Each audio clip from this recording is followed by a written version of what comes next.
परिवार के सभी लोग यहाँ पर इस वक्त मौजूद हैं। चाहे वो अखिलेश यादव की बात करें, चाहे प्रतीक यादव के बच्चों की बात करें, अखिलेश यादव की बात करें, या घर में और चाचा शिवपाल यादव, धर्मेंद्र यादव, या जो परिवार के जो भी सदस्य हैं वो यहाँ पर उनके अंतिम संस्कार की प्रक्रिया में भाग लेने पहुँचे हैं। और वो जो व्यवस्था यहाँ पर बनाई गई है, उसी व्यवस्था के तहत लोग यहाँ पर अब इस बात का इंतज़ार कर रहे हैं कि अंतिम जो संस्कार की प्रक्रिया है वो किस तरह से आगे बढ़ रही है।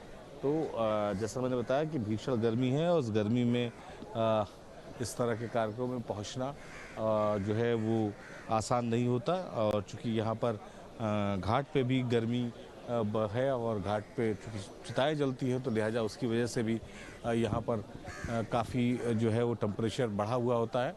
और ऐसे में अब जब धूप बहुत तेज़ है तो उस टेम्परेचर में यहाँ पर लोग रुके हुए हैं, और लोग इंतज़ार कर रहे हैं कि अंतिम संस्कार की प्रक्रिया कब पूरी हो और कब जो है वो जो है इस कार्यक्रम का समापन हो।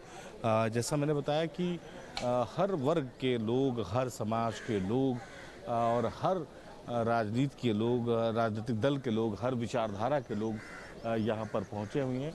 सब ये चाहते हैं कि इस यात्रा में जो है वो सम्मिलित हों, और सम्मिलित होकर इस अंतिम यात्रा में प्रतीक यादव के जो पार्थिव शरीर है उसके दर्शन करने का अवसर प्राप्त हो। तो प्रक्रिया चल रही है अंदर, जहाँ पर ये अंतिम संस्कार हो रहा है वहाँ पर सारी प्रक्रियाएं जो है वो लगभग पूरी हो चुकी हैं, और जो अब अंतिम प्रक्रिया है वही बाकी है। उसकी व्यवस्था भी धीरे धीरे आगे बढ़ रही है। परिवार के लोग, जैसा मैंने बताया, कि मौजूद हैं, अभी तक सब डटे हुए हैं, और सबको ये लग रहा है कि ये जो दुख का क्षण और दुख की जो घड़ी परिवार को एकाएक मिली है, उससे किस तरह से निपटा जाए। लेकिन यही ईश्वर का नियम है, और यही जो है परंपरा है, और यही अब तक सबको इसी स्थान पर पहुंचना है।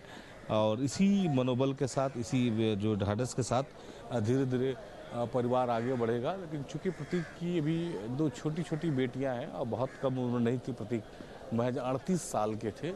तो ऐसे में इस वक्त इस उम्र में इस तरह की घटना परिवार को तोड़ देती है, और वो चेहरा आपको दिखाई पड़ रहा है। कल जब मुख्यमंत्री पहुंचे थे और योगी आदित्यनाथ अपर्णा के घर, तो अपर्णा रो पड़ी थी।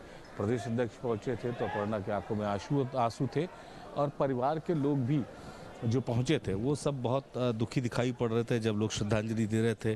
और उसके बाद आज का ये दिन, जब अंतिम संस्कार की प्रक्रिया शुरू हो रही है, तो भी लोगों में उसी तरह का दुख, उसी तरह का कष्ट दिखाई पड़ रहा है। और ये जो व्यवस्था है, इसी व्यवस्था को सबको हिस्सा एक समय ऐसा आएगा कि बनना है, और इसीलिए जो यहाँ पर लोग हैं वो अंतिम दर्शन के लिए पहुँचे हैं। जी बिल्कुल निखिल, जिस तरह से यहाँ पर अंतिम दर्शन के लिए लोग पहुँचे भी, और हज़ारों की संख्या हमने आवास के बाहर भी देखी, और कल से जब से ये जानकारी प्राप्त हुई, जब से ये उनके समर्थकों तक खबर पहुँची, उसके बाद से ही हर कोई जो है वो गमज़दा हो गया।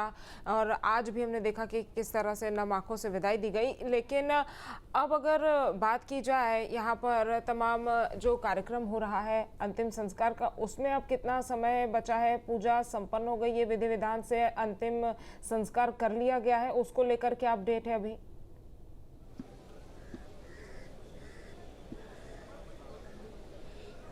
देखिए, जो इस वक्त का समय है और वो अंतिम संस्कार की प्रक्रिया चल रही है, वो शुरू कर दी गई। जैसे मैंने बताया कि उनके ससुर जो है, यानी वो अपर्णा के पिता, वो अंतिम जो संस्कार की प्रक्रिया है उसे पूरी कर रहे हैं, और ये प्रक्रिया धीरे धीरे शुरू हो रही है। और लोगों की भीड़ इतनी है कि इस कार्यक्रम में काफ़ी विलम्ब हो गया। ये कार्यक्रम वैसे अंतिम संस्कार का 11 से 12 के बीच में हो जाना चाहिए था, लेकिन इस वक्त की अगर हम बात करें तो लगभग 2 बजने वाले हैं, और अभी भी जो प्रक्रिया है वो अभी चल रही है। और इसी प्रक्रिया का पार्ट हिस्सा यहाँ पर जो लोग हैं वो हैं, दिखाई पड़ रहे हैं। यानी कि निखिल, अभी मुखाग्नि नहीं दी गई है, अभी मुखाग्नि देना बाकी है। संस्कार की पूरी हो और परिवार के साथ एक बार मुलाकात हो।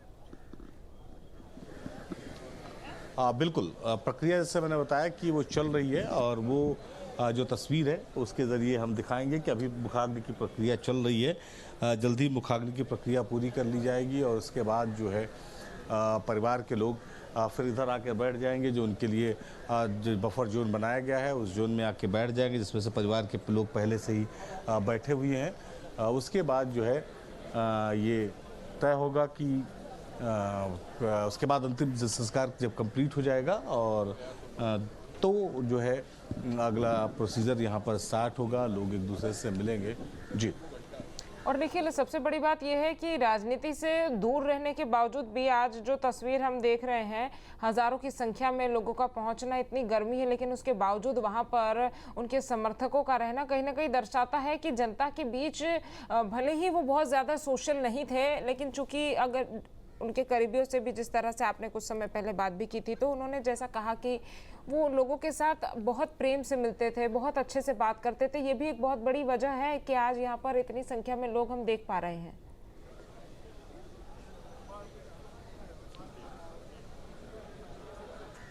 बिल्कुल, प्रतीक यादव भले ही सोशल नहीं थे लेकिन लोगों से जब मिलते थे, जो चुनिंदा लोग थे जिनसे उनकी मुलाकात होती थी, उनसे बहुत अच्छे उनके संबंध थे और वो संबंध की तस्वीर आज आपको दिख रही है। परिवार चूँकि बहुत सोशल है, जो है वो राजनीति में है परिवार, तो लिहाजा उसकी उनकी तस्वीर भी दिख रही है। उनके चाहने वाले भी यहाँ पर पहुँच रहे हैं और मुखाग्नि की एकदम आखिरी प्रक्रिया अब शुरू कर दी गई है।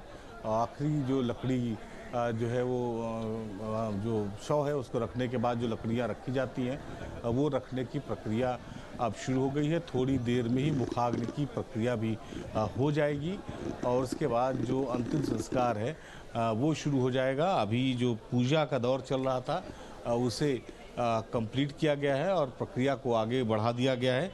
मुखाग्नि की प्रक्रिया शुरू होने वाली है। लोग अंतिम दर्शन जो लोग पहले कर चुके थे वो धीरे धीरे लौट रहे हैं वो लोग, और जो उनको दर्शन करना है अंतिम वो धीरे धीरे वहाँ पर पहुँच रहे हैं। तो अभी जो आखिरी दौर की अगर हम बात कहें तो वो यहाँ पर दिख रहा है। लकड़ियाँ जो है वो लाई जा रही हैं। लकड़ियों के लाने की जो प्रक्रिया है उसमें कई लोग इकट्ठा हैं और इसके साथ ही अगर हम बात करें तो परिवार के सारे सदस्य जो है वो लकड़ियाँ इकट्ठा कर रहे हैं। तो अब ये कहें तो मुखाग्नि का जो दौर है वो एकदम अंतिम दौर में है और अंतिम संस्कार की प्रक्रिया एकदम अंतिम दौर में है। अब से डीडी फ्री डिश की चैनल नंबर 57 पर देखिए न्यूज नेशन। अब से डीडी फ्री डिश की चैनल नंबर 57 पर देखिए न्यूज नेशन।